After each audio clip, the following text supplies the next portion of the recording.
So good evening बच्चों, केम छो सब लोग एकदम मजा में। क्या चल रहा है आजकल? पढ़ाई लिखाई चल रहा है कि नहीं? थोड़ा बताया करो यार, कमेंट वमेंट करके क्या चल रहा है, क्या क्या डिमांड है आप लोगों के। ठीक है, तो आज हम लोग बच्चों स्टार्ट करने वाले हैं इलेक्ट्रोस्टैटिक का लेक्चर नंबर 9। लास्ट क्लास जो हुआ था वो इलेक्ट्रिक डाइपोल के बारे में हुआ था। याद है कुछ? नहीं याद है? अरे डाइपोल की वजह से इलेक्ट्रिक फील्ड क्या क्या होगा उस पर हम लोगों ने डिस्कशन और न्यूमेरिकल सॉल्व किए थे। ठीक है, उस और बच्चों सॉरी, और क्या सीन है कि चैप्टर जब खत्म होगा तो मैंने पहले ही बोला था एचसी वर्मा के सॉल्यूशंस आप लोग को मिलेंगे। ठीक है, लाइन बाय लाइन एक एक क्वेश्चन सॉल्व करके दूंगा। बाकी कोटा लेवल के जो न्यूमेरिकल्स हैं, प्रॉब्लम शीट्स हैं अच्छे अच्छे इंस्टीट्यूट्स का, उनका भी सारा सॉल्यूशन आपको लाइन से मिलेगा। एक एक क्वेश्चन मैं डिस्कस करूंगा, आपको समझाते जाऊंगा और अभी तक जो मैंने लेक्चर लिया है उससे रिलेट करके आपको दिखाऊंगा कि हाँ ये चीज आप लोगों ने पढ़ रखी है। ठीक है, तो टेंशन नहीं लेना है और मेरे साथ बने रहना है। ठीक, बोर्ड्स का जो पोर्शन है वो तो मैं बताऊंगी बेटा, बोर्ड्स में ये वाला डेरिवेशन आता है तो आपको ज्यादा टेंशन लेने की जरूरत नहीं है। तो चलिए शुरू करते हैं आज लेक्चर नंबर 9। और जैसे कि हमारा प्यारा सा चैनल है साइंस कॉन्सेप्ट समझाएगा और मैं हूं राहुल। ठीक है, तो चलिए आज स्टार्ट करते हैं बच्चों लेक्चर नंबर 9। आज हम लोग को डिस्कस करना है कि बच्चों देखो यहां पे क्या सीन है। थोड़ा मैं पानी वानी पी लूं। सर बोलने से पहले आज प्यास लग गया। चल, आज का सीन क्या है बच्चों कि आज हम लोग देखेंगे कि किसी डाइपोल को जब इलेक्ट्रिक फील्ड के अंदर रख देंगे तो उस टाइम पे उसके ऊपर क्या होने वाला है। क्लियर है? तो चलो मैं जरा शुरू करता हूं। ठीक है, अब लेक्चर समाप्ति की तरफ जा रहा है। सिर्फ खत्म होने वाला नहीं बेटा, अभी नहीं। मैं अगर बोर्ड्स के हिसाब से पढ़ाऊंगा सिर्फ तो बड़ा जल्दी खत्म हो जाएगा, लेकिन मैं पूरा का पूरा एकदम जीरो से एकदम टॉप तक लेके जा रहा हूं, इसलिए आपको थोड़ा सब्र रखना पड़ेगा। बाकी जिसको वीडियो स्लो लगता है थोड़ा फास्ट करके देख लिया करो। चलो, जैसे मान लो बच्चा मेरे पास है एक यूनिफॉर्म इलेक्ट्रिक फील्ड, मैंने ऐसे करके बना दिया, ये ऐसा ऐसा ऐसा। ठीक है, तो एक और बना देते हैं, है ना? चलिए देखते हैं। यहां पे बच्चों एक मैंने ले लिया यूनिफॉर्म इलेक्ट्रिक फील्ड। मेरे पास है यूनिफॉर्म इलेक्ट्रिक फील्ड। ठीक है, आज हम लोग देखने वाले हैं कि एक यूनिफॉर्म इलेक्ट्रिक फील्ड के अंदर अगर हम किसी डाइपोल को रखेंगे तो उसके साथ क्या होने वाला है। आज ये लेक्चर अपना, ठीक है ना, और उसमें न्यूमेरिकल सॉल्व करना है। तो मान लो मैंने बेटा एक ले लिया यूनिफॉर्म इलेक्ट्रिक फील्ड और इसके अंदर मैं एक डाइपोल का रख देता हूं। इलेक्ट्रिक फील्ड का डायरेक्शन बेटा किधर से किधर होता है? पॉजिटिव से नेगेटिव। ये सबको पता है? अरे पता है ना भैया, हमने लिया है यूनिफॉर्म इलेक्ट्रिक फील्ड। ठीक है, अच्छा, और इसके अंदर एक डाइपोल को लाके ऐसे रख दिया। लेट अस टेक, ये मान लो माइनस क्यू है और ये वाला आप लोगों के पास प्लस क्यू है। ठीक है, और इसके बीच का जो सेपरेशन है मान लीजिए 2a दिया हुआ है। अच्छा, अब मैं आपसे पूछूं कि बताओ बेटा इसके ऊपर फोर्स कितना लग रहा होगा। तो अब ध्यान से देखना, इसके ऊपर जो फोर्स लग रहा होगा बेटा, ये प्लस क्यू है, तो एक फोर्स बेटा इस तरफ लग रहा होगा, F is equal to Q into E. मान लो इसको F1 फोर्स बोलता हूं। इस माइनस क्यू की वजह से इधर प्लस है ना, तो फोर्स इधर की तरफ लगेगा, F2 is equal to Q into E. Clear? और ये दोनों फोर्स बेटा एक ही लाइन पे लग रहा है ना, इसी लाइन पे लग रहा है ना, एक ही लाइन पे ना। क्लियर बेटा, इसी लाइन के ऊपर ना दोनों फोर्स लग रहे हैं। तो मैं आपसे पूछूं बेटा इसके ऊपर F नेट कितना आया, तो आप बोलोगे कि सर इसके ऊपर जो फोर्स लग रहा है F net is equal to F1 plus, बेटा एक का डायरेक्शन प्लस तो एक का क्या लेना पड़ेगा? माइनस, तो इधर ले लिया माइनस F2, है ना? तो ये भी कितना आ जाएगा? Q into E minus Q into ई। कितना आ गया नेट फोर्स? 0। ठीक, मैंने बोला ऐसा होगा, आपने भी बोला हाँ सर ऐसा होगा, ये बात तो समझ में आएगी कि नेट फोर्स लग रहा है यहाँ पे 0। क्लियर है? अच्छा, तो मैं अभी बोल सकता हूँ ये जो सिस्टम है अभी किसमें आपका? इक्विलिब्रियम में। इसमें मैं और डिस्कस करूंगा, फिलहाल अभी किसमें बेटा आपका? इक्विलिब्रियम में है। ठीक है, ये अभी ऐसे करके आपका आगे पीछे नहीं जा सकता, जहां पे आपने डाइपोल को रख दिया वैसे ही एज इट इज रहेगा, इस पे अभी कोई फोर्स नहीं, मतलब सॉरी, इस पे जो नेट फोर्स लग रहा है वो कितना है? 0 है। अच्छा, अब दूसरा केस देखते हैं बच्चा। दूसरा केस, मान लीजिए इस डाइपोल को कुछ इस तरीके से रख दिया जाए, ध्यान से समझना। इधर है बच्चा अपन लोग के पास मान लीजिए प्लस क्यू, इधर है अपन लोग के पास माइनस क्यू। ठीक, अच्छा, फिर से इसके बीच का जो डिस्टेंस है लेट अस टेक 2a, और डाइपोल का बेटा डायरेक्शन किधर से किधर होता था, याद है कुछ, नेगेटिव से पॉजिटिव, ठीक। अच्छा मान लीजिए बच्चा ये इस बार कितना एंगल बना रहा है, let us take theta angle यहां पे बना रहा है, ठीक है। ये डाइपोल का सेंटर है, तो ये जो डिस्टेंस होगा ये भी a होएगा, और ये जो डिस्टेंस है ये भी a होएगा, है ना। अच्छा अब मैं आपसे पूछूं कि बताओ अब इसके ऊपर नेट फोर्स कितना लग रहा है, तो आप बोलोगे सर +2 के ऊपर इधर की तरफ एक फोर्स लग रहा है, इस तरफ कितना, F1 is equal to Q into E, और इसके ऊपर फोर्स लग रहा है इस तरफ, F2 is equal to Q into E, ठीक है बच्चा।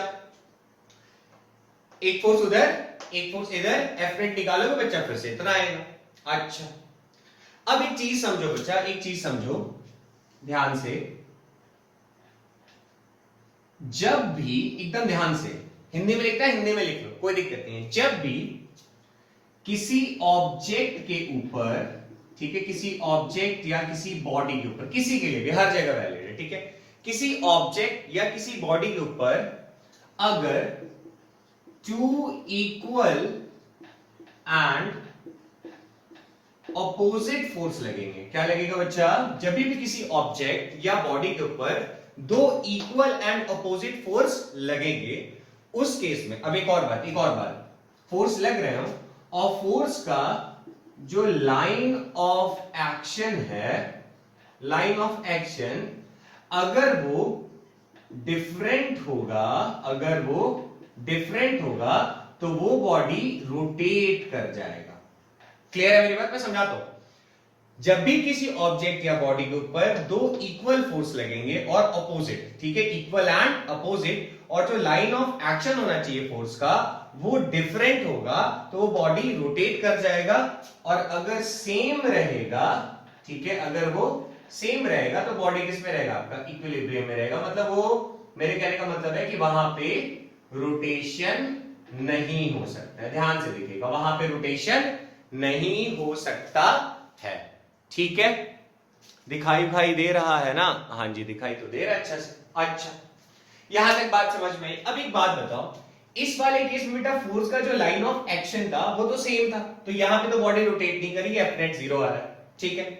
यहां पे भी डाइपोल को लेके देखा तो एफ नेट फिर से कितना है, 0 आया। अच्छा बट इस केस में जो फोर्स का लाइन ऑफ एक्शन है वो देखो सेम है क्या,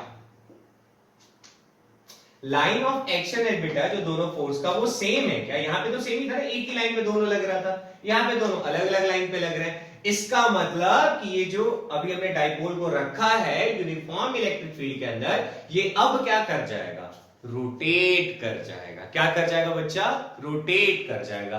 और किसी बॉडी को रोटेट जब हो रहा होता है तो उसके ऊपर कौन सा फोर्स लगता है, टॉर्क लगता है ना, क्लास 11 में पढ़ा था, उस पर क्या लगता है, रोटेट कर रहा है, इसका मतलब वहां पे क्या लग रहा है, टॉर्क लग रहा है। क्लियर है, बात समझ में आ रही है, आसानी से इजी लग रहा है। चलिए अब मैं आपसे पूछूं कि बेटा ये टॉर्क क्या होता था, तो इसका अगर आपको फॉर्मूला याद हो बच्चों, तो ये होता है फोर्स इनटू परपेंडिकुलर डिस्टेंस, ठीक है। और ये जो परपेंडिकुलर डिस्टेंस होता है ये होता है बेटा एक्सिस ऑफ रोटेशन से। मतलब मैंने कहा कि अगर वो ऑब्जेक्ट रोटेट कर रहा है तो किसी एक्सिस के अलोंग ही तो रोटेट कर रहा होगा। मैं ऐसे खड़ा हूं और ऐसे ऐसे करके घूम रहा हूं तो मैं भी तो एक एक्सिस के अलोंग ही रोटेट कर रहा हूं ना, है ना। अरे यार चक्कर आ गया, अरे मतलब मेरे सर से एक पाइप डाल दो, नीचे से निकाल दो ऐसे, और मैं ऐसे करके रोटेट कर एक्सिस के अलोंग ही। मान लो अगर ये है मार्कर, ये ठीक, इसके अलोंग ऐसे करके मान लो रोटेट कर रहा है तो इस एक्सिस के अलोंग रोटेट कर रहा है, ठीक है। तो फोर्स इनटू परपेंडिकुलर डिस्टेंस कहां से देखना है, एक्सिस ऑफ रोटेशन से। अब इस बात को हम लोग समझते हैं यहाँ पे कि यहाँ पे सर क्या करे, ध्यान से देखना।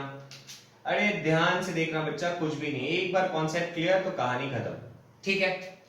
अब मैं बोलूं कि बेटा इसका एक्सिस ऑफ रोटेशन कौन सा होगा, ये वाला, समझो बेटा ये मार्केट से बाहर, क्यों, क्योंकि यहाँ पे, अब इसको मैं थोड़ा सा दिखाता हूं।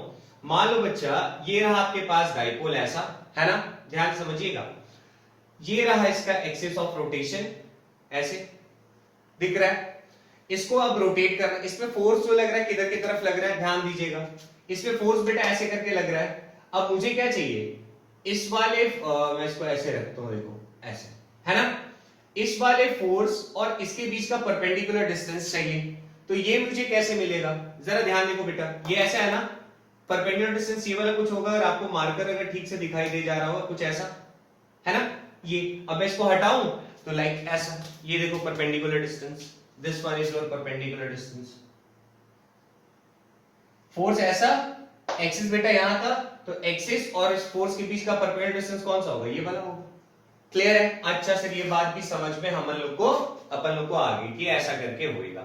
अच्छा बेटा, ये जितना डिस्टेंस होगा एक्चुअल में ये वही है ना, मैं ऐसे करके बना दे रहा हूं, देखो ये जितना होगा सिमेट्रिकली ये भी उतना ही होगा। अच्छा अब देखो यहाँ थोड़ा मिट गया है कलाकारी करने के चक्कर में, तो मैं इसको ठीक कर देता हूं। क्लियर है? तो ये डिस्टेंस, अच्छा ये बात तो सर समझ में आ रही है कि जो आपने बताया ये बढ़िया समझ में आया, मैं कहा ठीक है भैया। अच्छा अब इस पे क्या है, टॉर्क एक लग रहा है इधर की तरफ ऐसे, जो इसको इधर की तरफ रोटेट, और ये इस पे किधर लग रहा है, इस तरफ। ठीक, मान लो यहाँ पे इस वाले पे टॉर्क लग रहा है T1 और इधर की तरफ टॉर्क लग रहा है मान लीजिए T2, इधर T1 और इधर T2। अच्छा मैं आपसे पूछूं कि बेटा टॉर्क, नेट टॉर्क कितना का, इसको स्क्रीनशॉट ले लो बच्चा, अगर लिख रहे हो तो पॉज करके लिख लो, मैं इसको थोड़ा मिटा रहा हूं, इसको मैं मिटा रहा हूं, ठीक है ना, सिंपल सा, ध्यान से समझो। मैं पूछूंगा बेटा टॉर्क, जो नेट टॉर्क है वो कितना होगा, तो आप बोलोगे सर τ1 प्लस τ2, ठीक है, टॉर्क को टाउ से लिखते हैं। अब मैं पूछूंगा बेटा T1 कितना होगा, तो आप बोलोगे sir force into perpendicular distance. अब ये थीटा है बेटा, और ये जो चीज था ये कितना था, a था, तो this will be a sin theta, पता है ना, अरे यार ऐसे लेंगे ना, sin theta is equal to perpendicular upon hypotenuse कितना है a, तो perpendicular is equal to a का sin थीटा। देख लो कंफ्यूज होने की जरूरत नहीं है, यही है ना परपेंडिकुलर a sin थीटा। तो का जो फॉर्मूला होता है वो क्या होता है, force into perpendicular distance plus force into perpendicular, दोनों के लिए लिख लिया। फोर्स बेटा कितना होगा, बड़ा simple, Q into E, perpendicular distance अभी हम लोगों ने निकाला ना, देख लो इधर a sin थीटा, इधर भी क्या आ जाएगा a sin थीटा, तो QE to a sin theta, sorry QE into a sin theta, QE into a sin theta, दोनों को सॉल्व करोगे तो 2Q दो हो गया ये 2AQE sin थीटा, है ना। अभी बात बताओ बेटा 2A इंटू Q क्या होता था, अगर आपको याद हो, इसी को अपन लोग P बोलते थे ना, तो PE sin थीटा। देख, अरे देख लो, यहां तक में कोई दिक्कत तो नहीं है, ठीक है ना। अच्छा ध्यान से देखो बेटा, ये क्या है एक्चुअल में, P sin थीटा मतलब ये क्या है, P क्रॉस E, है ना, क्रॉस प्रोडक्ट ही तो हो रहे हैं किस किस के बीच में, P और E के बीच में। थीटा क्या है बेटा, theta what is theta, theta is angle between dipole and electric field, ठीक है। देखो बोर्ड्स में तो आता है डेरिवेशन, हम लोग आराम से कर लेंगे, कहानी अपना सोडा हो जाएगा, ठीक है।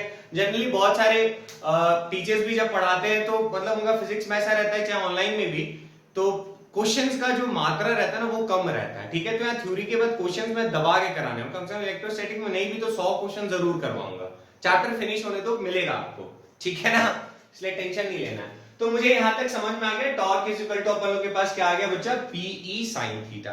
अब एक बात और बताओ, इसको मिटा रहा हूं ना मैं, चलो देखो आगे देखते हैं। यहां तक चीजें समझ में आ गई, इजी लगा, तो अपन लोग के पास एक एक्सप्रेशन आ गया, torque is equal to PE sin theta, या P क्रॉस E कर लो। अच्छा अब मैं आपसे बोलूं छोटी छोटी बात कि बताओ ये जो टॉर्क है वो मैक्सिमम कब होगा, तो साफ साफ दिख रहा है बच्चा, ये जो टॉर्क है किस पे डिपेंड कर रहा है, थीटा पे डिपेंड कर रहा है। जब थीटा कितना होगा मैक्सिमम, तो बेटा साइन मैक्सिमम कितना वैल्यू होता है उसका, 1 कितने पे होता है, 90 डिग्री पे। तो चलो देख लेते हैं, देखो क्या हो रहा है। जैसे ये रहा अपन लोग के पास एक electric field, uniform electric field, ठीक है, और इसके बीच में हमने यहाँ पे एक मान लो ऐसे -q और इधर ले लो +q, है ना। अब इलेक्ट्रिक फील्ड और डाइपोल के बीच में जो एंगल बन रहा है बेटा, इस केस में कितना बन रहा है, 90 डिग्री बन रहा है। तो इस केस में जो टॉर्क आएगा, this will be T is equal to P into E, खत्म, ठीक है। तो जब थीटा अपन लोग के पास कितना आया, 90 डिग्री, उस केस में जो टॉर्क आया वो कैसा आया बेटा, मैक्सिमम। क्लियर। अब मैं आपसे पूछूंगा कि बताओ ये जो टॉर्क है, सेकंड केस मैं आपसे पूछूं कि बताओ ये टॉर्क मिनिमम कब होगा, ये टॉर्क मिनिमम कब होगा। तो आप बोलोगे सर जब ये थीटा का वैल्यू मिनिमम होगा, तो थीटा का वैल्यू बेटा कहां कहां पे मिनिमम आ रहा है, साइन 0 पे 0 होता है, और कहां पे होता है 180 पे भी sin 180 भी बेटा कितना होता है 0 होता है। नहीं पता, नहीं पता है ये देखो यार ग्राफ याद रखा करो, थोड़ा बहुत अब फिजिक्स में पढ़ चुके होगे आप लोग, है ना। ऐसा होता है ना 0 पाई बाई 2, ये रहा पाई, ये रहा 3 पाई बाई 2, ये रहा 2 पाई। ठीक, देखो यहां पे भी बेटा कितना साइन 0 पे कितना वैल्यू आ रहा है 0, पाई पे भी कितना वैल्यू आ रहा है 0।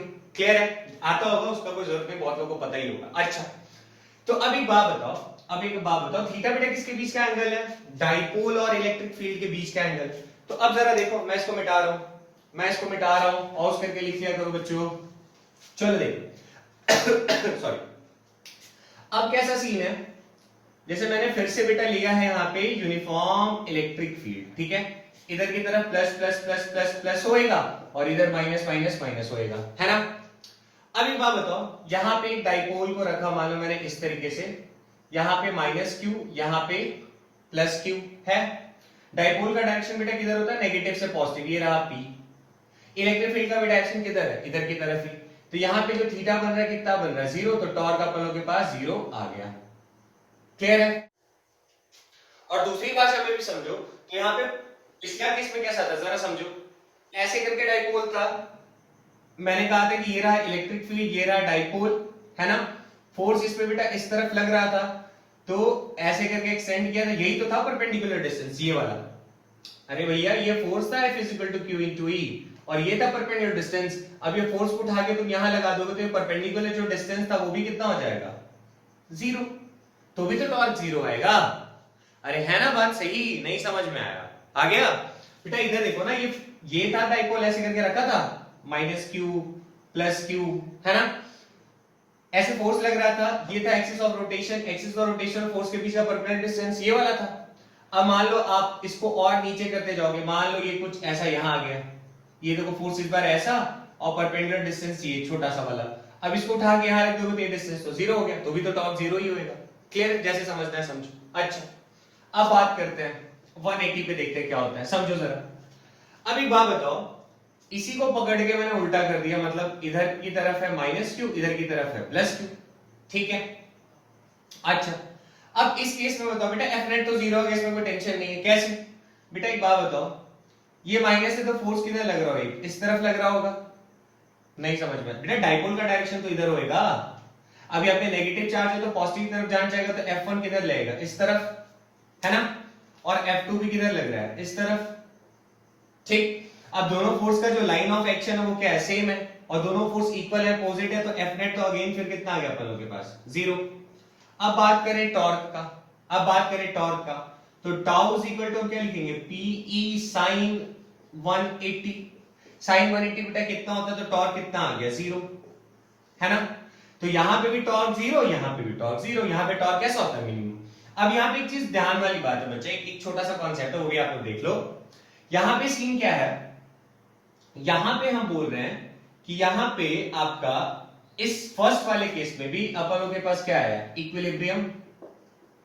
बेटा एफ नेट लग रहा है टाउ 0, तो बॉडी कैसा इक्विलिब्रियम पे भी है, यहां पे भी एफ नेट 0 टॉर्क 0, तो यहां पे भी बॉडी किसमें आपका, या जो ऑब्जेक्ट है वो किसमें, इक्विलिब्रियम में, ठीक है। अब लेकिन यहां पे कहानी क्लास 11 में हम लोगों ने पढ़ा था, इक्विलिब्रियम बेटा दो तरीके का होता है, एक स्टेबल एक अनस्टेबल, ठीक है ना। यहां पे जो इक्विलिब्रियम बना वो कैसा बनेगा, स्टेबल, और यहां पे जो इक्विलिब्रियम बनता है बेटा वो बनता है अनस्टेबल। अब आपको याद नहीं आ रहा होगा, मैं आपको थोड़ा सा याद दिलाता हूं क्या कहानी बच्चा। जैसे मान लो ये एक सर्कल है, ठीक है ना, कॉमन लॉजिक लगा लेता हूं मैं कहता हूं कि एक ऑब्जेक्ट को मैं एकदम इसके मीन पोजीशन पे रखा है, ठीक है, मीन पे रखा हुआ है। आप इसको थोड़ा सा भी अगर आगे पीछे या तो इधर ले जाओ या तो इधर लेके जाओ, तो ये वापस कहां आना चाहेगा, अपने मीन पोजीशन पे आना चाहेगा, क्योंकि यहां पे इसको क्या मिल रहा था, इक्विलिब्रियम। अरे यार इसको बॉल को थोड़ा खिसकाओगे वापस कहां आएगा, इक्विलिब्रियम पे, थोड़ा खिसकाओगे वापस कहां आएगा, इक्विलिब्रियम पे, है ना।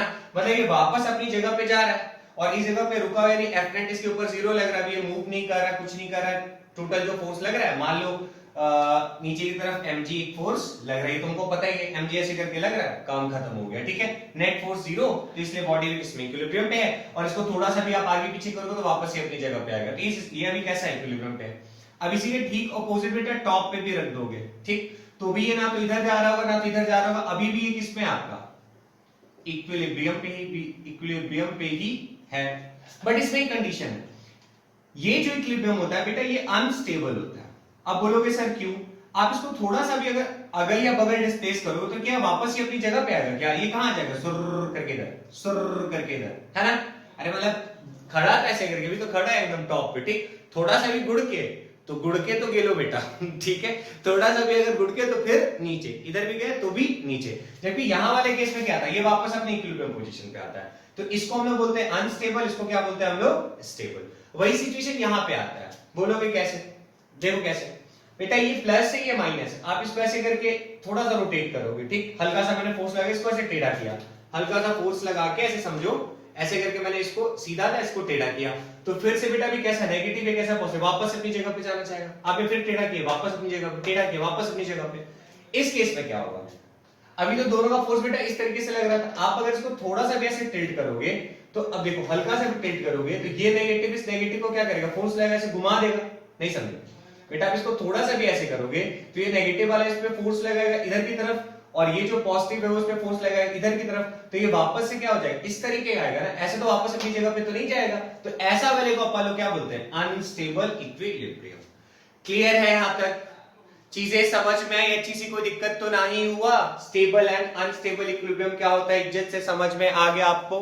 चलिए देखिए फर्स्ट क्वेश्चन है बच्चे आपके पास, क्वेश्चन 1 बहुत सिंपल सा दिया मैंने कि मान लो बेटा +2 माइक्रोकूलम है, -2 माइक्रोकूलम है, एंगल जो डाइपोल माइनस है प्लस डाइपोल का डायरेक्शन ऐसा 2 सेंटीमीटर का सेपरेशन, आपको बताना है कि बताइए इसके ऊपर टॉर्क कितना लग रहा है। तो इसमें तो आपको कोई मतलब मेहनत नहीं करना है, तो torque is equal to PE sin theta होता है ना, और P कैसे निकालेंगे बच्चा? तो P सॉरी ये जो डाइपोल है, डाइपोल क्या होता है? चार्ज इनटू इनके बीच का सेपरेशन, तो चार्ज कितना आपके पास? 2 माइक्रोकूलम, यानी 2 × 10⁻⁻6 है ना, और इनके भी अच्छा चार्ज इनटू बीच का सेपरेशन 2 सेंटीमीटर है, तो ये हो जाएगा बच्चा 2 × 10⁻⁻2, और इलेक्ट्रिक फील्ड मान लो आपको E दिया हुआ है, तो कितना हो जाएगा आपके पास? 2 × 2 = 4, 10⁻⁻8, और E मान लो E ही दिया हुआ है, और साइन 60 है, साइन 60 इज √3/2, तो √3/2, 2 से 2 कैंसिल, so 2√3 × 10⁻⁻8E। क्लियर है? बहुत ज्यादा आसान था। अच्छा अब कहानी चेंज करते हैं, अब कहानी थोड़ा चेंज करते हैं। लिख लिया बच्चा? चल देखो नेक्स्ट क्वेश्चन देखिए, ठीक है? अच्छा क्या है कहानी? धीरे धीरे क्वेश्चन का लेवल बढ़ते जाएगा, ठीक है बच्चा, और ऐसे क्वेश्चन एग्जाम में पूछेगा भी नहीं इतना आसान सा, है ना? चलो देखो, ओके नेक्स्ट क्वेश्चन। मान लीजिए कि मैंने एक डाइपोल को इधर पे रख दिया कुछ ऐसा, हाँ चलो ऐसे रख देते हैं, क्लियर है? अच्छा, और मैंने बोला कि मान लीजिए एक चार्ज Q है और इसका मास जो है वो है एक का 2m, यहाँ पे जो चार्ज वो है Q -Q, इधर पे +Q -Q, यहाँ पे जो चार्ज है वो है m, है ना? अब मैंने आपसे पूछ लिया कि बताइए यहाँ पे जो एंगुलर एक्सेलरेशन होगा वो कितना होगा। सर क्या पूछ दिया? मैंने आपसे पूछा कि बताइए यहाँ पे अल्फा कितना होगा। क्लियर है? अल्फा बोले तो मैंने आपसे पूछा है कि बताइए एंगुलर एक्सेलरेशन कितना होगा। अल्फा बेटा होता है ना एंगुलर एक्सेलरेशन, ठीक है? अब सर क्या करें, अब क्या करें बेटा? ऑब्वियसली ये बॉडी क्या कर रहा है, ऐसे करके रोटेट करेगा ना अपने एक्सिस के अलोंग, ठीक, और इसका एक्सिस कहां होगा? सेंटर ऑफ मास पे होगा। अपने सेंटर ऑफ मास के अलोंग ये जो डाइपोल है वो इस तरीके से रोटेट करेगा। क्लियर है? अब रोटेट कर रहा है तो उसके पास अल्फा तो हो गई एंगुलर एक्सेलरेशन। अब कितना होगा उस पे हम लोग दिमाग लगाते हैं कैसे सर उसको निकाला जाए, ठीक। अच्छा एक और चीज मान लो आपको दिया हुआ है, एक और चीज है, मान लीजिए यहाँ पे ये जो डाइपोल है वो एंगल बना रहा है, let us take 30 degree angle बना रहा है, 30, 45, 60 जो लेना लो उससे कोई फर्क नहीं पड़ता है, ठीक। अच्छा, अब मैं आपसे पूछूं कि टॉर्क क्या होगा, टॉर्क, तो टॉर्क का बेटा फॉर्मूला तो पीई साइन थीटा होता है, इसमें तो कोई टेंशन हम लोग को नहीं लेना है। टॉर्क इज इक्वल टू बेटा क्या होता है, पीई साइन थीटा। क्लियर है? अच्छा, पी तो एकदम आंख बंद करके बिना कोई टेंशन, ये चार्ज बेटा कितना है, क्यू, सेपरेशन मान लो इसके बीच का जो सेपरेशन है वो आपको ए दिया हुआ है, तो मैं यहाँ पे लिख सकता था, फॉर्मूला क्या था अपने पास, torque is equal to pE sine theta, तो Q into a into E sine, और एंगल कितना था 30, तो लो भैया ले लिया साइन 30 डिग्री, तो ये अपन लोग के पास आ गया Q into a into E into sine 30 is 1/2, तो अपन लोग के पास आ गया Q ए ई बाई 2। ये लो भैया टॉर्क तो अपन लोग के पास आ गया कि टॉर्क इतना होगा। क्लियर है? इसमें कोई दिक्कत है तो बोलो, कोई दिक्कत नहीं है। अब जरा देखो बच्चा, एक रिलेशन था टॉर्क और अल्फा के बीच में जो आप लोगों ने पहले पढ़ा हुआ, इसको नोट कर लिया, मैं इसको मिटा रहा हूं, इसका जो जरूरत पड़ेगा, इसका जो रिजल्ट है इसको मैं इधर रख लेता हूं कि टॉर्क इज इक्वल टू अपन लोग के पास आ गया क्यू ए ई बाई 2। ठीक है? अच्छा, मुझे निकालना बच्चा यहाँ पे अल्फा, एंगुलर एक्सेलरेशन, तो क्लास 11 तो आपने रोटेशन में पढ़ा होगा, tau is equal to I into alpha. अब देखो यार 11th नहीं पढ़े हो तो उसमें मेरी गलती नहीं है, जब मैं 11th के लेक्चर्स बनाऊंगा तो पढ़ लेना, ठीक है? Tau is equal to I into alpha. यहां पे जो आई होता था, this I is moment of inertia. Clear है? और आई का अगर आपको बेटा फॉर्मूला याद हो तो आई इज इक्वल टू क्या होता था, एम आर स्क्वायर। क्लियर है? अच्छा, अब जरा इसको देखो और समझो, जैसे मान लीजिए यहां पे बेटा मास कितना है, m, एक तरफ मास कितना है 2m। अब मोमेंट ऑफ इनर्शिया इस सिस्टम का निकालना है, तो कैसे निकालेंगे, तो ये मोमेंट ऑफ इनर्शिया पता रहने के लिए आपके पास ये तो पता होना चाहिए ना कि इसका एक्सिस ऑफ रोटेशन से, मतलब मान लो इसका एक्सिस ऑफ रोटेशन कहीं इधर कहीं आ रहा होगा, बेटा मास उधर कम है ना, इधर ज्यादा है, और एक्सिस रोटेशन ना, सेंटर ऑफ मास इसका इधर की तरफ ही आएगा ना, अरे भारी वाले की तरफ रखना पड़ेगा ना भाई, तब तो बैलेंस होगा, है ना? 11th का कॉन्सेप्ट है ये बेटा, बट फिर मैं आपको थोड़ा थोड़ा समझा दे रहा हूं कि यादें आ जाए चीजें। ठीक है? मान लो सेंटर ऑफ मास इसका यहाँ कहीं होगा, और इसी सेंटर ऑफ मास के अलोंग एक्सिस ऑफ रोटेशन होता है जो ये ऐसे करके रोटेट करेगा। क्लियर है? अच्छा, अब इनर्शिया निकालना अगर आपको इसको, तो I इज इक्वल टू क्या होगा बेटा, इन दोनों सिस्टम के लिए हम लोग क्या करना पड़ेगा, I is equal to m। अब ये डिस्टेंस और ये डिस्टेंस तो पता होना चाहिए, तो कैसे निकाला जाए, बड़ा सिंपल है। मान लो बेटा ये कहां पे 0,0 ऑरिजिन पे, और इससे इसका दूरी कितना है a, तो ये रहा a,0। y एक्सिस का तो जरूरत ही नहीं पड़ेगा, आप 0 ही लिख दोगे तो भी मैनेज है। अच्छा, अब मैं आपसे पूछूं कि बताइए ये इसका सेंटर ऑफ मास, मतलब XCOM, एक सेंटर ऑफ मास के लिए लिख रहा हूं, कितना होएगा, तो अब बताओ क्या करें, तो फॉर्मूला याद है, m1r1 plus m2r2 plus m3r3 upon m1 plus, याद है सबको समेशन कर देते थे, तो चलो उसी तरीके से करते हैं, क्या होएगा जरा देखते हैं। XCOM, एक सेंटर ऑफ मास, ये निकालना था ना, इसका कोऑर्डिनेट क्या होगा, कैसे करें, m1r1, तो बेटा मास m हो गया, ठीक। अच्छा, इसका जो डिस्टेंस है बेटा, इस यहां से हम लोग देख रहे हैं ना, ठीक है, ये जो मास है, और r1 जो होगा वो कितना होएगा यहाँ पे 0, इस जगह से देख रहे हैं हमने, एक ले लिया भैया 0,0 है, ठीक है। अच्छा, ये वाला जो बेटा ये कितनी दूरी पर है, तो प्लस 2m इंटू r2 बेटा डिस्टेंस कितना हो गया, ऑरिजिन था ना जहां से माने थे, वो कितना हो गया, तो ये हो जाएगा आपके पास a अपॉन, दो ही था ना सिस्टम, इसलिए m प्लस 2m।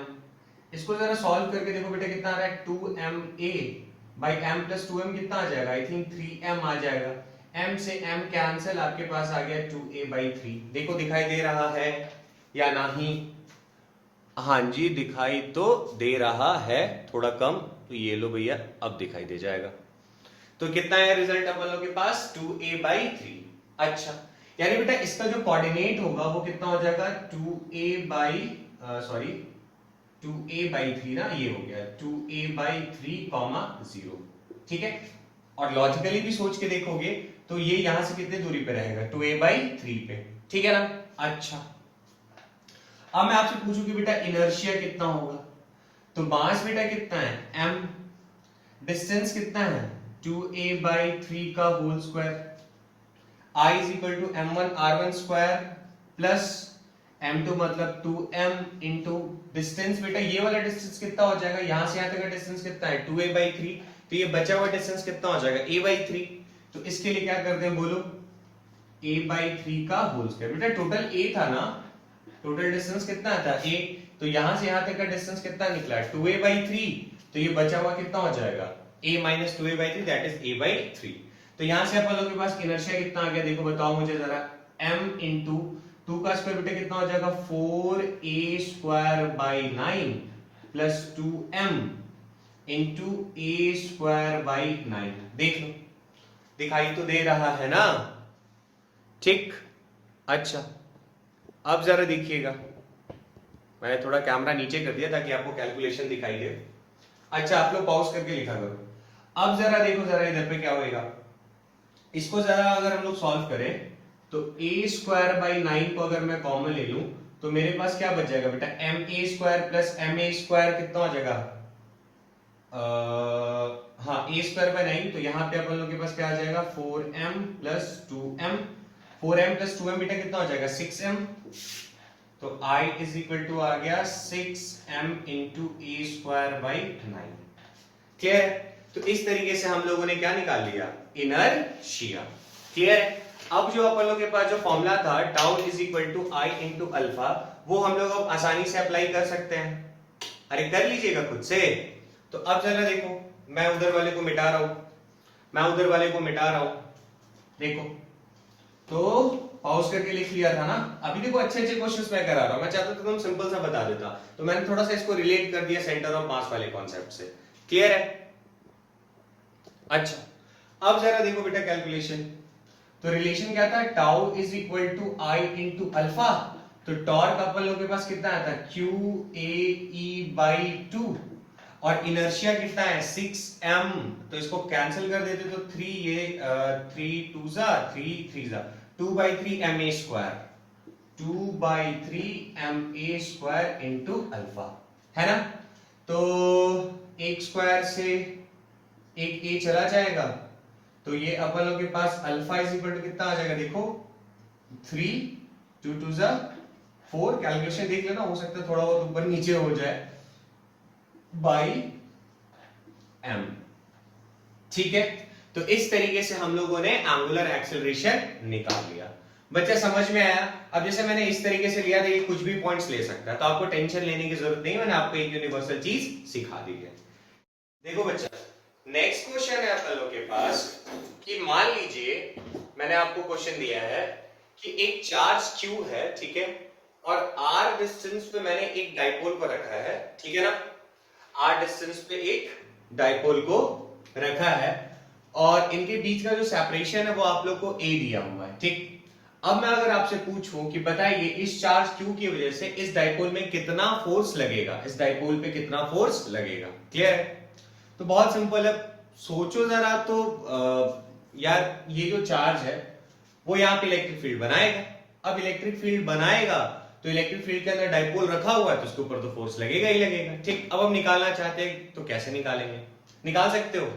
अच्छा देखो सर बेटा, डिस्टेंस कहां से लिया जाता है, सेंटर ऑफ डाइपोल से, तो यहां से लेकर यहां तक का जो डिस्टेंस होगा ये वाला, ये कितना दिया हुआ आप लोगों को, इस चार्ज से इस प्लस क्यू से इस माइनस क्यू के बीच का जो डिस्टेंस होगा, मतलब ये वाला, ये डिस्टेंस कितना हो जाएगा r माइनस ए, है ना, और ये वाला जो डिस्टेंस होगा वो कितना हो जाएगा r प्लस ए। इसमें तो कुछ नहीं लगा है।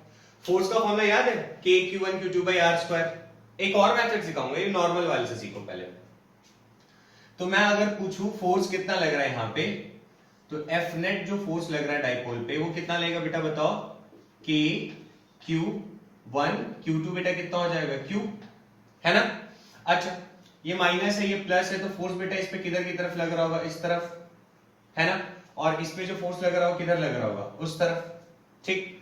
तो Q1 Q2 अपॉन डिस्टेंस कितना हो गया, डिस्टेंस ये वाला r माइनस ए का होल स्क्वायर, इधर वाले को पॉजिटिव लिए तो उधर क्या लेना पड़ जाएगा negative, Q upon r plus a का होल स्क्वायर। देखो कोई दिक्कत तो नहीं है इसमें, इजी था। अच्छा ए नहीं बेटा, यहाँ a बाई 2 होएगा ना, क्योंकि ये जो डिस्टेंस होगा कितना होगा a बाई 2, ये भी कितना हो जाएगा a बाई 2।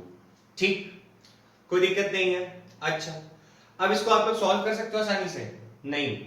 अबे यार k q को कॉमन ले लो और ये आप लोग के पास क्या आ जाएगा 1 upon r minus a by 2 का whole square minus 1 upon r plus a by 2 का होल स्क्वायर। ठीक है? अच्छा ठीक है ना।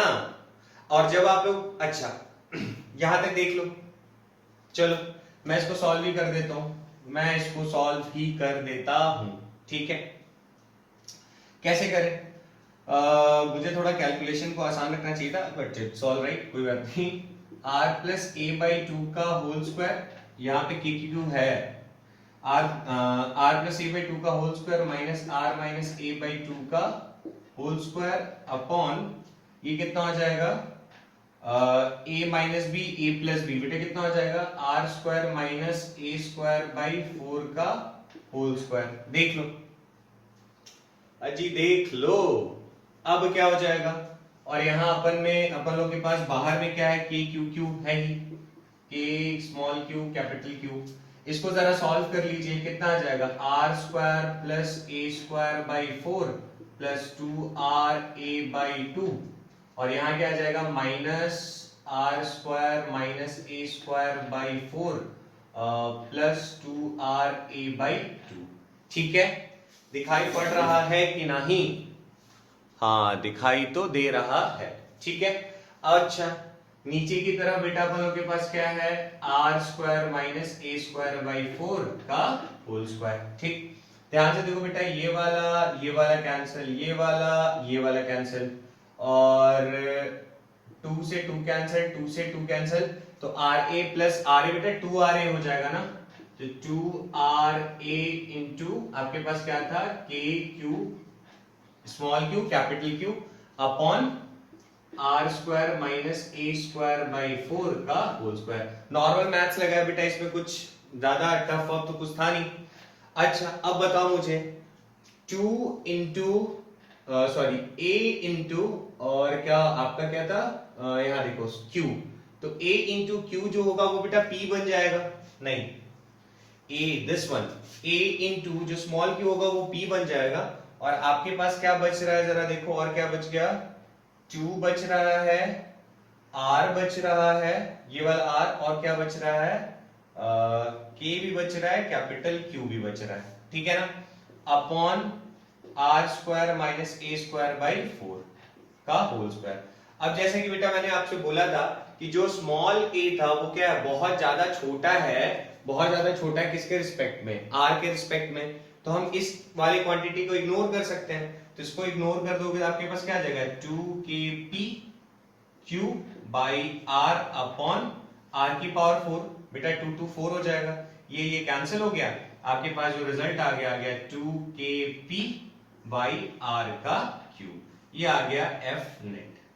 ठीक है, कोई दिक्कत तो नहीं है इसमें, 2kp अच्छा ये क्यूब ही तो था, 2kp क्यूब बाई r का क्यूब, इजी था, कोई इसमें हमने रॉकेट साइंस नहीं लगा, एकदम सिंपल सा बात था, सिंपल तरीके से समझाया, इतना कैलकुलेशन नहीं करना चाहिए मुझे, टाइम वेस्ट होता है खुद से भी किया करो। ठीक है, नेक्स्ट क्वेश्चन पे चल सकते हैं हम लोग, चलिए चलो एक कॉन्सेप्ट सीखते हैं बच्चा, एक कॉन्सेप्ट सीखते हैं। ठीक है, अभी अपन लोग के पास जो रिजल्ट आया था वो हमने देखा था 2kp बाई r का क्यूब आया था ना, ये रिजल्ट हमने निकाला था f नेट का। ठीक, एक और तरीका है, एक और तरीका है, ठीक है, कॉन्सेप्चुअल है, ध्यान दीजिएगा समझ में आ जाएगा। जैसे समझो बेटा, समझो, तो वो बुक में नहीं मिलेगा ये सब चीजें, ठीक है ना। देखो एनसीईआरटी में खास करके, मान लीजिए मैं आपको कुछ समझाता हूं कि अपन लोग के पास नॉन यूनिफॉर्म इलेक्ट्रिक फील्ड है। अरे सर क्या आ गया ये यूनिफॉर्म को हटा देता हूं मैं, है ना, नॉन यूनिफॉर्म इलेक्ट्रिक फील्ड है, क्लियर है, ये बात समझ में आता है, इधर प्लस है ना, इधर माइनस। अगर बच्चा मैं अगर किसी नॉन यूनिफॉर्म इलेक्ट्रिक फील्ड में एक डाइपोल को रख देता हूं, ठीक समझना, नॉन यूनिफॉर्म इलेक्ट्रिक फील्ड में एक डाइपोल को रखा, this is minus Q, this is plus Q, ठीक। अच्छा, और बोलता हूं इसके बीच का जो सेपरेशन है बहुत छोटा सा, इसको ले लीजिए आप लोग डी आर। क्लियर है? मैंने एक डाइपोल लिया, ठीक है, माइनस क्यू प्लस क्यू, एक नॉन यूनिफॉर्म इलेक्ट्रिक फील्ड के अंदर में रख दिया है। क्लियर है? और इनके बीच का जो सेपरेशन है वो दिया हुआ आपको माइनस क्यू, सॉरी उसके बीच का सेपरेशन वो आपके पास डी आर। अच्छा, अब बेटा अगर नॉन यूनिफॉर्म इलेक्ट्रिक फील्ड है, ठीक है, तो यहाँ पे क्या होगा, अगर इधर प्लस है और इधर क्या है आपके पास माइनस है, तो ऑब्वियसली बेटा इस पे जो फोर्स लग रहा होगा, प्लस वाले में फोर्स बेटा इधर की साइड लगेगा, इसको हम लोग क्या बोलेंगे F1, इधर जो फोर्स लगेगा उसको क्या बोलेंगे F2, ठीक। अब मैं आपसे पूछूं कि बच्चे एक बात बताओ, F नेट जो होगा वो क्या होगा, तो आप बोलोगे सर F1 माइनस F2, ऐसा कर सकते हैं। अच्छा, यहां पे बेटा इलेक्ट्रिक फील्ड कितना होगा, F1 फोर्स है तो नॉन यूनिफॉर्म है, तो यहां पे इलेक्ट्रिक फील्ड मान लो E1 ले लिया, और इस जगह पे जो इलेक्ट्रिक फील्ड है उसको क्या ले लिया हम लोगों ने E2, नॉन यूनिफॉर्म इसलिए अलग अलग इलेक्ट्रिक फील्ड लिए, ठीक। तो F1 इज इक्वल टू क्या ले लेंगे बच्चा हम लोग, Q into E1 minus Q into E2, ठीक। अब एक बात बताओ, मैं Q को कॉमन ले लूं तो मेरे पास क्या आ जाएगा, E1 माइनस E2, देख लो कोई दिक्कत नहीं है, ठीक। और ये जो सेपरेशन लिया हमने बेटा बहुत कम, मतलब इनके बीच का जो डिस्टेंस है वो बहुत छोटा डिस्टेंस है, जिसको हमने लिया है डी आर, ठीक। तो अब यहाँ पे जो चेंज इन इलेक्ट्रिक फील्ड होगा बेटा, छोटा सा डिस्टेंस है तो छोटा सा इलेक्ट्रिक फील्ड का चेंज, तो हम इसको लिख देते हैं Q इंटू डीई, छोटा है इसलिए डीई लिया, ठीक है, small change in electric field, ठीक। ये आपके पास क्या आया, एफ नेट। क्लियर है? देख लो ध्यान से, यहां तक में कोई दिक्कत कोई तगुल्लफ हो तो बताने का कष्ट करें, नहीं है। अब एक बात बताओ, F net is equal to Q into DE, अगर मैं इसको dr से मल्टीप्लाई dr से डिवाइड कर दूं तो कोई दिक्कत नहीं है, नॉर्मल मैथ्स है बच्चा, है ना। अब एक बात बताओ, Q इंटू, ये दोनों को देखो, Q इंटू dr क्या बन जाएगा, तो Q इंटू इन दोनों के बीच का जो सेपरेशन है, इसका जब मतलब सेपरेशन और चार्ज को मल्टीप्लाई करते तो अपन लोग के पास डाइपोल आता है, तो मैं लिख सकता हूं P into DE by D R. ये आ गया बेटा आपके पास F नेट का फॉर्मूला, ठीक है, कि नॉन यूनिफॉर्म इलेक्ट्रिक फील्ड है तो इलेक्ट्रिक फील्ड बेटा किसके साथ वेरी करता है, आर के साथ वेरी करता है, देखो वही है डीई बाई डी आर, ठीक। तो F net is equal to P into DE by D R, ठीक। अब इससे फायदा क्या हो गया सर, क्या फायदा हो गया, क्या फायदा हो गया, ठीक। देखो फायदा क्या हो गया, अभी मैंने एक क्वेश्चन किया था जिसका रिजल्ट आया था, देखो 2kp बाई आर क्यूब, देखो मैं इससे डायरेक्टली निकाल सकता हूं, कैसे सर, जैसे मान लीजिए मेरे पास एक चार्ज, वैसे मैंने लिया था ना पिछले केस में कि मैंने कहा था कि यार एक आपके पास डाइपोल है मान लो माइनस क्यू, और एक है आपके पास ऐसे करके डाइपोल आपको दिया हुआ है प्लस क्यू, ठीक है। और यहां पे हमने रखा था चार्ज क्यू, और मैंने आपसे पूछा था कि बताइए इस r डिस्टेंस पे फोर्स, मतलब r डिस्टेंस पे, इस मतलब ये डाइपोल का जो डिस्टेंस है वो r है, इस चार्ज की वजह से इस डाइपोल में कितना इलेक्ट्रिक फील्ड, सॉरी कितना फोर्स लग रहा था। अब इस फॉर्मूला से अगर हम लोग करें तो क्या लिखेंगे बताओ, F net is equal to P, तो P इज इक्वल टू बेटा क्या हो जाएगा बताओ, Q इंटू, और इसके बीच का जो डिस्टेंस था कितना लिया था लास्ट केस में, A लिया था हम लोगों ने, तो Q इंटू A, यही होगा ना डाइपोल, या फिर आप सीधा लिखना चाहो तो चलो फॉर्मूला लिख देते हैं, dipole P into D by D R, और इस Q की वजह से यहाँ पे R डिस्टेंस पे इलेक्ट्रिक फील्ड कितना होगा, फॉर्मूला क्या था याद है, KQ बाई R का स्क्वायर, देखिए KQ बाई R का स्क्वायर बेटा था electric field due to charge, Q charge की वजह से R डिस्टेंस पे इलेक्ट्रिक फील्ड का फॉर्मूला क्या होता था, KQ बाई R स्क्वायर। अच्छा, अब एक बात तो P को यही रहने दें, तो D बाई डी आर, और K और Q तो बेटा कांस्टेंट है, बाहर है तो KQ को कांस्टेंट रख दिया, R का पावर -2, इसका अगर हम लोग डिफरेंशिएशन करें तो क्या आएगा बताओ जरा, KQP -2 बाहर, और ये क्या हो जाएगा, R का पावर -2 -1, देखिए तो ये आपके पास कितना आ गया, -2k P into Q by R का क्यूब, देख, और मॉडुलस ले लोगे तो बेटा ये आपका पॉजिटिव, मतलब फोर्स मैग्नीट्यूड वाइज अपन लोग के पास आ गया। देखो तो सेम रिजल्ट आया क्या, 2kp³ by R cube 2kp by R cube. ठीक, तो ये बड़ा इंपॉर्टेंट और यूनिक सा है। ठीक, समझ में आया बढ़िया से कि मतलब ये नॉन यूनिफॉर्म था तो ऐसे करके हम निकाले। देखो इसका बहुत फायदा होता है, इसका बहुत फायदा होता है। आप लोग इसको नोट करो तो मैं और क्वेश्चन कराता हूँ। ये वाला जो मैंने नीचे लिखा है वो अच्छे से दिखा है? अच्छा नहीं दिखा है तो लो मैं थोड़ा नीचे कर देता हूँ, आपको दिख जाएगा। स्क्रीनशॉट ले लो, स्क्रीनशॉट ले लो। बोलते टाइम नहीं दिखाई दिया होगा, सॉरी उसके लिए। मैं रिपीट कर देता हूं ताकि दिक्कत ना हो। यहां बेटा देखो के क्यू कांस्टेंट था, बाहर निकाल लिया पी, इधर डी बाई डी आर की पावर 2 को ऊपर लेके आर की पावर -2। डिफरेंशिएशन बेटा क्या होता है, x की पावर n है तो n x n -1 तो -2 -1 -3 नीचे जाएगा बेटा क्यूब, ये माइनस मैग्नीट्यूड है, हमें तो मैग्नीट्यूड निकाला था तो मैग्नीट्यूड आ गया। क्लियर है? चलिए अब पॉज करके लिख लीजिए।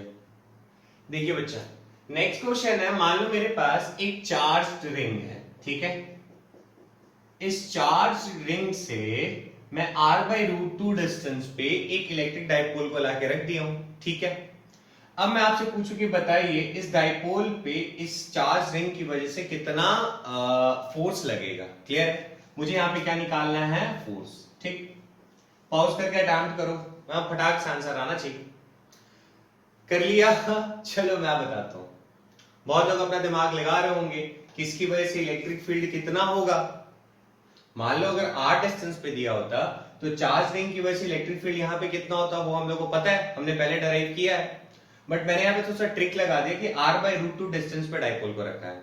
याद करो बेटा, याद करो, आप लोगों ने पढ़ा था कि r/√2 जो अपन लोग के पास डेरिवेशन में यहाँ पे dE बाई जो dr आया था वो किसके बराबर आया था, 0 के बराबर आया था। याद आ रहा है? लेक्चर नंबर आई थिंक वो था, स्टार्टिंग के ही लेक्चर थे, electric field at charge ring. Electric field कहां पे मैक्सिमम होगा, मिनिमम होगा, वहां पे देखो हमने dE बाई dr को जो 0 पुट किया था तो r/√2 आया था, ठीक है। तो उस हिसाब से अब मैं आपसे पूछूं कि बेटा F नेट यहाँ पे कितना लग रहा होगा, तो बड़ा सिंपल है sir, P into dE by dr, और dE बाई dr का वैल्यू यहाँ पे r/√2 पे 0 होता है, इसलिए F नेट यहाँ पे क्या लगेगा, 0। हा सर ये तो मजाक कर दिया आप। अब क्या करूं बेटा, कॉन्सेप्ट है, अगर कॉन्सेप्ट क्लियर है तो फटाक से आंसर निकलेगा, वरना आप लोग अभी तक डांडिया खेल रहे होते हैं। देखो नेक्स्ट क्वेश्चन है बच्चा, मान लीजिए बेटा मेरे पास एक डाइपोल का एलिमेंट है -2, ये रहा +q, सेपरेशन A। तो यहाँ पे जो डाइपोल है कितना होगा, P1, और इसका डायरेक्शन किधर होगा, इस तरफ, ठीक है। एक दूसरा ले लिया -2q + 2q, डिस्टेंस है 2a, और इसका भी डायरेक्शन इधर होगा, यहाँ पे जो डाइपोल आएगा वो कितना आएगा, P2। अब मैं आपसे पूछूं कि इस डाइपोल की वजह से इस डाइपोल पे कितना फोर्स लगेगा। बड़ा कंफ्यूजन हो गया सर। इस डाइपोल की वजह से, मान लो ये डाइपोल 1 है, ये डाइपोल 2 है, आपसे क्वेश्चन पूछा है find force on dipole 2 due to 1।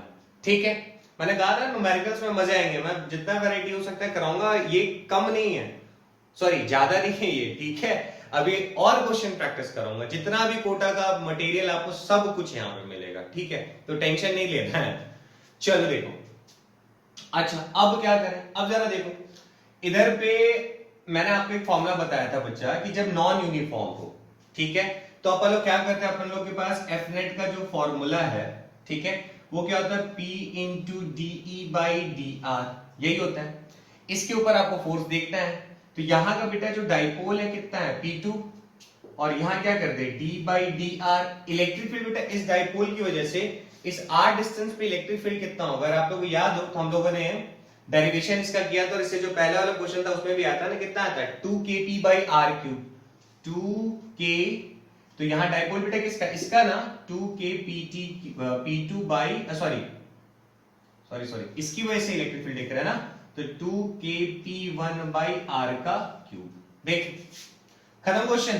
अब क्या करें, तो F net is equal to, अपन लोग के पास आ गया बेटा 2kp1 तो कांस्टेंट है, p2 भी कांस्टेंट है, यानी डिफरेंशिएशन अपन लोग को किसका करना पड़ेगा, d by dr of r की पावर -3 इसका, तो क्या हो जाएगा बताओ, -6 2kp1 p2, और ये हो जाएगा 1/r की पावर 4। अरे आता है ना यार, -3 था ना, तो तो -3 -1 कितना हो जाएगा, -4 नीचे जाए तो पावर 4 और ये आ गया 3 आ गया तो 3 2 kp। ये हो गया आपके पास F नेट। क्लियर है? आया समझ में? टफ तो नहीं है। तो ये फॉर्मूला देखा, बुक में नहीं मिलेगा ये सब, ठीक है। तो पूरा कोटा का जितना भी क्वेश्चन हो सकता है, जितना आप लोग वहां पढ़ते हो, सारा मैं आपको यही बोर्ड पे पढ़ाऊंगा, टेंशन नहीं लेना है, ठीक है बच्चा। आगे बढ़े नेक्स्ट क्वेश्चन पे। देखिए नेक्स्ट क्वेश्चन है बच्चा अपन लोग के पास, मैंने कहा कि आपके पास एक यूनिफॉर्म इलेक्ट्रिक फील्ड है, ठीक है। आपके पास एक यूनिफॉर्म इलेक्ट्रिक फील्ड है और इसके अंदर आपने एक डाइपोल को रख दिया, ठीक है। पहले ऐसे रखा था, फिर हमने इसमें टॉर्क लगा के इसको ऐसे करके रोटेट किया, कितने एंगल पे, थीटा एंगल पे रोटेट किया। अब उस टॉर्क को हटा देंगे तो वापस से अपनी जगह पे जाना चाहेगा और इसके पास चार्ज Q है, मास M है, चार्ज Q है, मास M है, ठीक है।